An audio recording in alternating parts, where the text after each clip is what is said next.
Hi எல்லாத்துக்கும் வணக்கம்.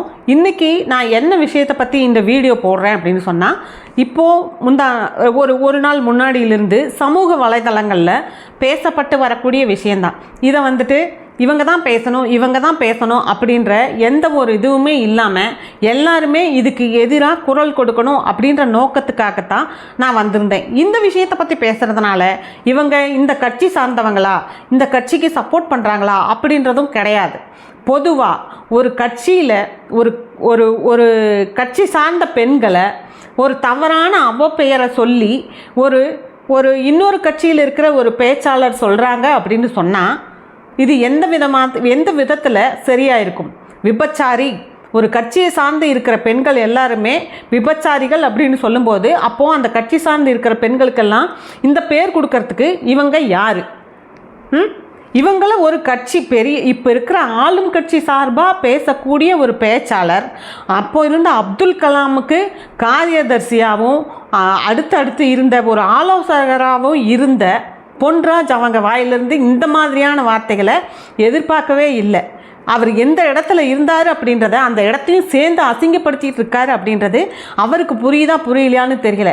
அப்போது இதுக்கப்புறமா ஒரு ஃபோன் போட்டு நீங்கள் பேசுனது தப்பு தானே, இதுக்கு மன்னிப்பு கேளுங்க அப்படின்னு சொல்லி கேட்கும்போது எவ்வளோ ஒரு திமிரா, இல்லை நான் பேசுனது மன்னிப்பு கேட்க மாட்டேன், தப்பு கிடையாது, அங்கே இருக்கிறவங்கெல்லாம் அப்படி தான் அப்படின்னு திரும்பவும் அதே பேரை அழுத்தந்திருத்தமாக சொல்கிறாங்க அப்படின்னு சொன்னால், இது எங்கேருந்து வர்ற தைரியம்? ஸ்டாலின் சார், உங்ககிட்ட தான் நாங்கள் ஒரு கேள்வியை கேட்குறோம். உங்கள் ஆட்சியில் ஒரு கட்சி சார்ந்த ஒரு பெண்கள் இருந்தாங்கன்னா அவங்களுக்கு உங்கள் கட்சி சார்பாக உங்களுக்கு ஆதரவாக பேசக்கூடிய ஒரு நபர் இப்படி ஒரு முத்திரை தான் குத்துவாங்களா? உங்கள் கட்சியில், உங்கள் ஆட்சியில் பெண்களுக்கு இருக்கிற பாதுகாப்பு அப்படின்றது இப்படி தான் இருக்கா? சொல்லுங்கள். அவங்கள நீங்கள் எந்த விதத்துலையும் கண்டிக்க மாட்டீங்களா? ஒரு மன்னிப்பு வீடியோ கேட்டால், ஒரு மன்னிப்பு கேட்க முடியுமான்னு கேட்டால் அதுக்கும் தெனாவட்டா பதில் சொல்கிறாங்க அப்படின்னா, அப்போது அவங்க உங்கள் கட்சி சார்பாக பேசுகிறாங்க, உங்களுடைய சப்போர்ட் அவங்களுக்கு இருக்கும் அப்படின்ற அந்த தைரியம் தானே அவங்கள அந்த மாதிரி பேச வைக்குது. நீங்கள் இப்போ வரைக்கும் ஸ்டாலின் சார் வாயிலிருந்து இதுக்கு ஒரு கண்டன வார்த்தை வந்துச்சா? அது எப்படி சொல்ல போகும்? பொதுவாக ஒரு கட்சியில் இருக்கிற அனைத்து பெண்களுமே இப்படி தான் அப்படின்னு சொல்லிட்டு எப்படி சொல்ல போகும்? இது ரொம்ப தவறான வார்த்தையாக தெரியலையா? எந்த கட்சியிலையுமே கட்சி கூட்டங்களுக்கு போகும்போது பெண்களும் சரி ஆண்களும் சரி எழுந்து டான்ஸ் ஆடுறது, கை தட்டுறது எல்லாமே ஏன் அது ஆண்கள் தான் பண்ணணும்னு ஏதாவது இருக்குதா? ஏன் பெண்கள் உற்சாகம் இதில் எதையுமே செய்யக்கூடாதா? அப்படி செய்கிற பெண்கள் எல்லாமே இந்த கேட்டகரியில் போய் சேர்ந்துருவாங்களா? எனக்கு திரும்ப அந்த வார்த்தையை உச்சரிக்கிறதுக்கு விருப்பம் இல்லாததுனால தான் சொல்கிறேன். இதையெல்லாம் செய்யக்கூடாதா? என்ன ஆட்சி நடந்துட்டு இருக்குது? பெண்களுக்கு பாதுகாப்புட்டு டெய்லியும் இவங்களுக்கு உங்கள் கட்சி சார்பாக பேசக்கூடிய இந்த பேச்சாளர்களுக்கு ஒரு 2 வயசு பொண்ணுக்கு நடக்கிற பாதிப்பு, ஒரு 80 வயசு கிழவிக்கு நடக்கிற பாதிப்பு, ஒரு 8ஆம் வகுப்பு குழந்தை, 10ஆம் வகுப்பு குழந்தைகள் ஒரு உடல் உபாதைக்காக வெளியில் போகும்போது நடக்கிற பாதிப்பு, இதையெல்லாம் பற்றி பேசுகிறதுக்கு அவங்களால முடியறதில்லை. பரவாயில்ல, நீங்கள் பேசவே வேண்டாம்.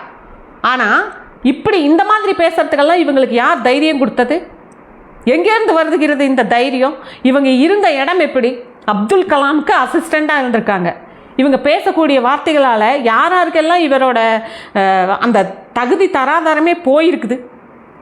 இது வன்மையாக ஒவ்வொரு பெண்களுமே கண்டித்து அவங்கவங்க வீடியோ போட்டு இது ஸ்டாலின் சார் கண்ணுக்கு போக வரைக்கும் போகணும். அவங்க பகிரங்கமாக மன்னிப்பு கேட்டே தீரணும். இது எந்த கட்சி சார்பாகவும் நான் போடுற வீடியோ கிடையாது, பெண்கள் சார்பாக நாங்கள் போடுற வீடியோ. சரிங்களா? எல்லா பெண்களுமே இதுக்கு எதிராக குரல் கொடுக்கணும். அப்போ தான் பெண்களை உட்காந்துட்டு வலைத்தளங்களில் வாய் வந்ததோ மாங்காய் புளிச்சதோ வாய் புளிச்சதோங்கிற மாதிரி எதுக்கு எடுத்தாலும் இது ஒரு பிராண்டு, அது என்ன பெண்களுக்கு மட்டும்தான் இந்த அடைமொழியெல்லாம் இருக்கா? அப்போது அந்த பெண்கிட்ட போகிற அந்த ஆணுக்கு ஏன் எந்த ஒரு அடைமொழியும் இருக்கிறது இல்லை? ஒரு பெண் இல்லாமல் அந்த பெண் தனியாக, ஒரு ஆண் இல்லாமல் அந்த பெண் தனியாக அந்த வேலையை செய்கிறது இல்லையே. அவங்களுக்கு சமூகத்திலேயே செக்ஸ் ஒர்க்கர் அப்படின்ற பேர் தான் இருக்குது. ஆனால் நம்ம ஊரில் இந்த வார்த்தையை யாராவது பயன்படுத்துகிறாங்களா? கிடையவே கிடையாது. அவங்க என்ன தேவைக்காக, என்ன ஒரு வாழ்வாதாரத்துக்காக, எதுக்காக அவங்க அதை பண்ணிட்டு இருக்கிறாங்கன்னு எதுவுமே தெரியாமல் பொதுவாக சொல்லிடுறது எல்லாத்தையும் ஒட்டுமொத்தமாக. அவங்கவுங்க வீடுகளில் இருக்கிற மனைவி, குழந்தைகள், சகோதர சகோதரிகள் இவங்களையெல்லாம் பேசும்போது தான் இதுக்கு எல்லாத்துக்குமே வந்துட்டு கோபம் வருமா? இந்த விஷயம் கேள்விப்பட்ட எல்லாத்துக்குமே இந்த கோபம் வரணும். எல்லாருமே இதுக்கு எதிராக குரல் கொடுக்கணும், இதுக்கு எதிராக பேசணும். அவர் பகிரங்கமாக, அந்த பொன்ராஜ் அப்படின்றவர் பகிரங்கமாக மன்னிப்பு கேட்கணும் அப்படின்றத நான் இந்த வீடியோ மூலமாக சொல்லிக்கிறேன். நன்றி.